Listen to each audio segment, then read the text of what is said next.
nakatingin sa atin. Oh. Gutom siguro yan, wala hong ano yan, kinakainan. Dadalhan lang ho natin.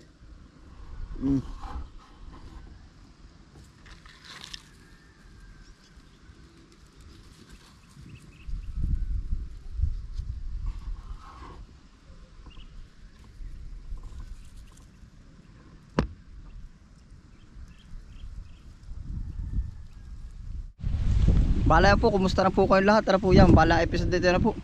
Magpapatubig po tayo sa ating bagong plat na ginawa po. Yan. Bali ito na po yung ating ginawang patubig.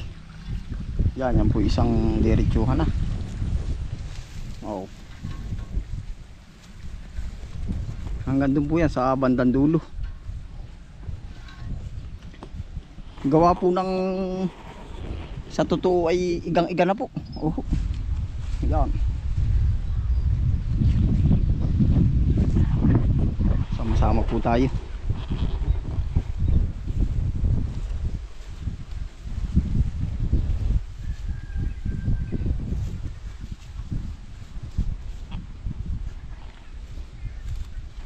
Ang tindi po naman ang init eh, talagang litak ang ano eh. Oh. Yan po yung ating mga pananim. Tapos andyan laan po yung tubig. Yan po naman ating dinidiligan pagka ano, pagka maagat hapon po. Pero pagka gana rin po, pagkakainit naman oh. Ay talagang. Yan ito po, bali pinatubigan na natin.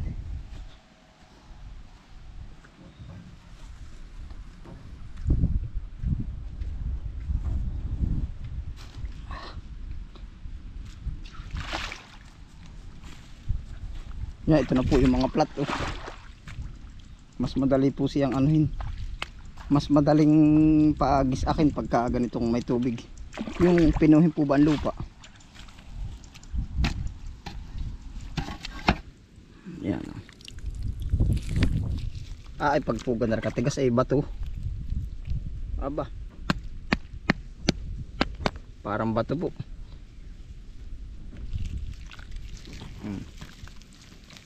Yan dapat po ganyang kapino para mataniman na natin itong kabuo na ito.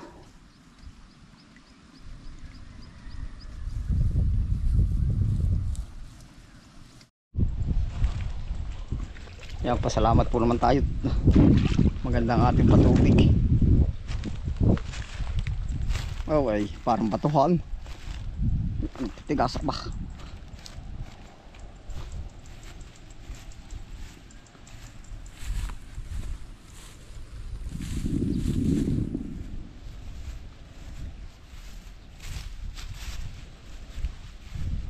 Yan po ating inuubra ngayon. Tegal po.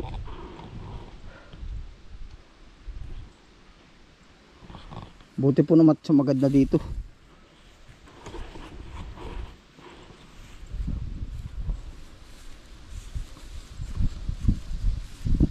Parang may nahuni ano po. Dinig po ninyo. Parang may naano eh. Para po bang may naungot. Ano kaya yun? Nakakatakot naman na. May naririnig po kayo. Lapitan daw po natin. Para may umuungot eh. Oh. Para narinig po sa banda didi. Kaya yun.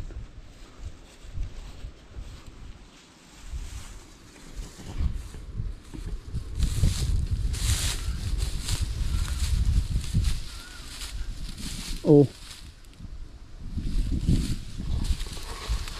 Para pong may umuungot. Oh. Atin daw pong lapitan.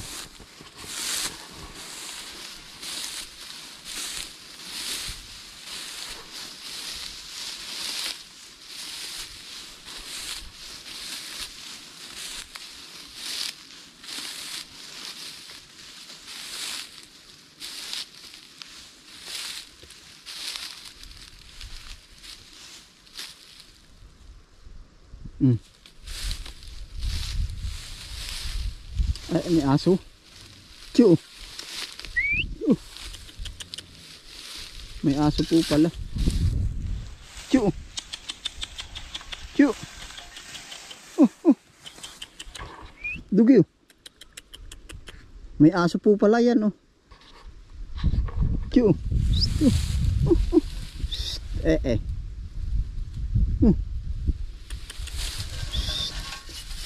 Naol. Meron po palang anak yung aso oh. Nasa gitna ng palatyo oh. Dugi oh. Kita po ba niyo yun oh.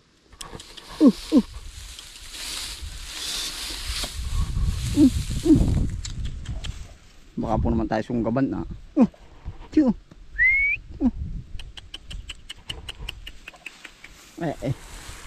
Kung hindi po ninyo kita may aso. Tiyo.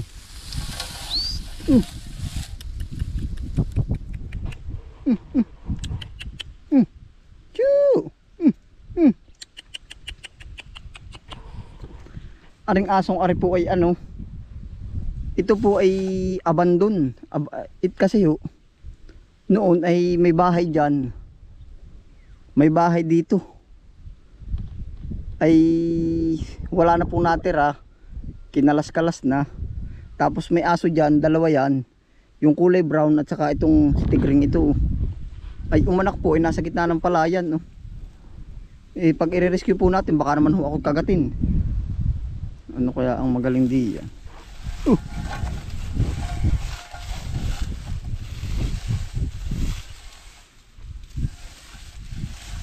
Kakatakot naman. Baka ho tayo kagatin ay. Kaya hindi ko ho. Nasa likod Ducho.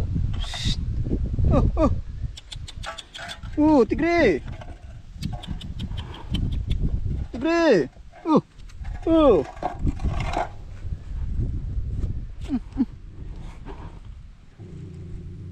Galit, mga ngagat yan. Tigre oh.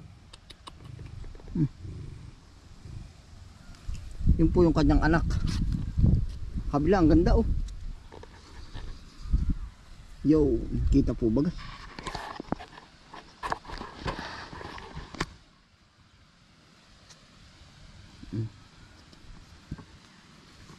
Yun po, hindi po ako makalapit na maigi eh.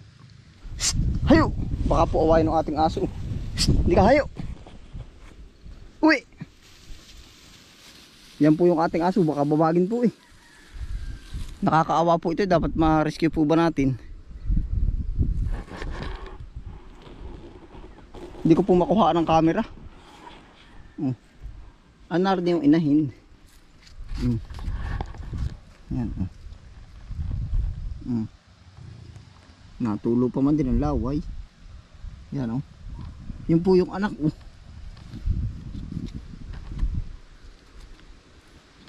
Paano ba natin hindi ko ilalagay ko din sa aking palang daladala para mas malapitan po ba.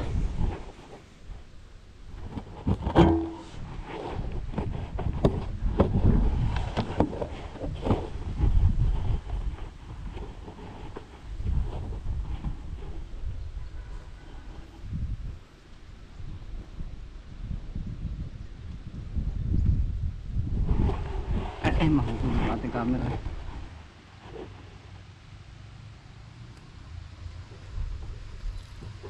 Kita po kaya yan oh.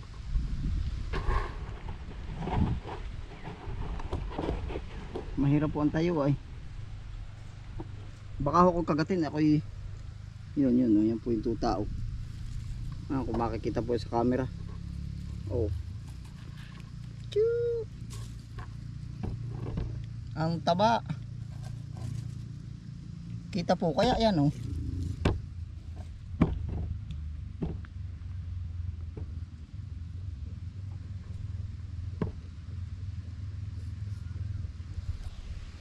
Tapos ito po yung inahin oh.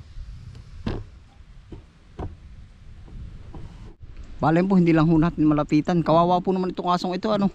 Siguro babalikan natin ito para bigyan siya ng pakain.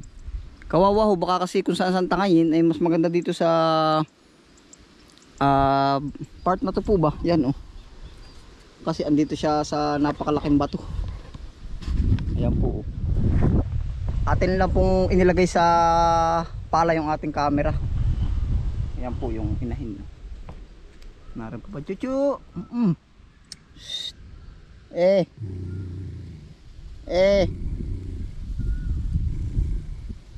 Kawawa po ay oh.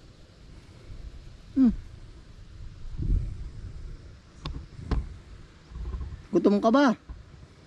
Ha? Kuhaan ka ng pagkain ha? Ha? Kawawa ka. Ang inaalala ko po dito, baka babagi ng aso natin. Oh. Yan po pala ang ano niyan. Kumbaga hindi ko ho alam ang sitwasyon. Minsan pumapasyal din doon, hinahabol ang ating alaga. Tiyo. Dali. Huwag mo akong kakagatin ha. Taba-taba ng anak mo oh. Oh. Nakatingin sa atin oh. Gutom siguro yan, wala hong ano yan. Kinakainan. Dadalhan lang ho natin.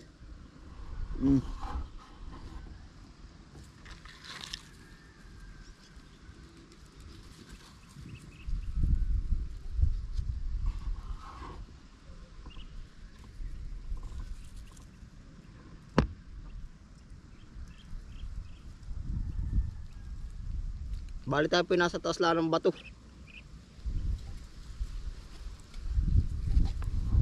Ganito po yung position natin no? Yan.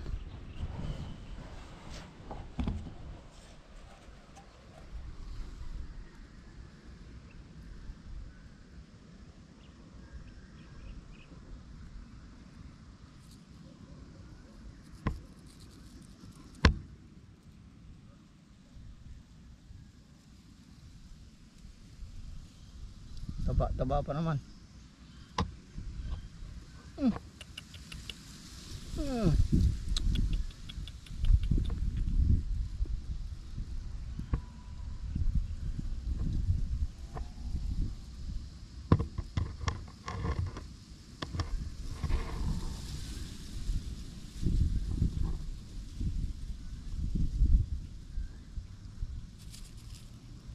Nakadede ka na.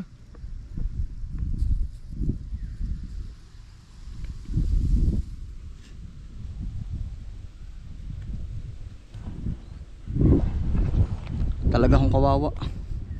Siguro pupunta po ako sa bahay para kuhaan siya ng pagkain. Kaso ang inaalala ko dito, minsan pagka lumabas ako, umatanaw lang ako nung ating alaga, sumusunod po sila. Ang inaalala ko po, baka kasi babagin nung tatlo nating aso. Siyempre po nakakaawa. Tapos mabababag pa siya, tapos po ay may anak pa siya. Kumbaga ito po, nabubuhay po ito, yung survival po ring asong ari. Nabubuhay po ito siguro. Pumapasyal sa ibang bahay para magnakaw po ba ng pagkain. Kumbaga siyempre gutom din siya. Gawa ho ng minsan ho naman, katulad ho sa atin, pumapasyal yan. Hindi ko po naman alam na na siya yung aso na nandito. Minsan ipapakainin ko, inaaway naman ng ating aso. Ngayon po, kahit medyo mahirap-hirap yung ating gagawin, kailangan ko matakasan yung aso natin na yan, andyan na agad kasunod po natin bali tatakasan ko po para lang mapakain ito. Abangan nyo po yung nito, update ko po kayo hanggang sa mapaamo natin or ma-rescue itong mag-inang aso po ba. Tapos po nito ay kung dito siya, basta lagi lang natin pakainin hanggang sa lumaki yung anak niya. Kung hindi man po siya magpahawak, okay lang. Basta mapakain lang natin.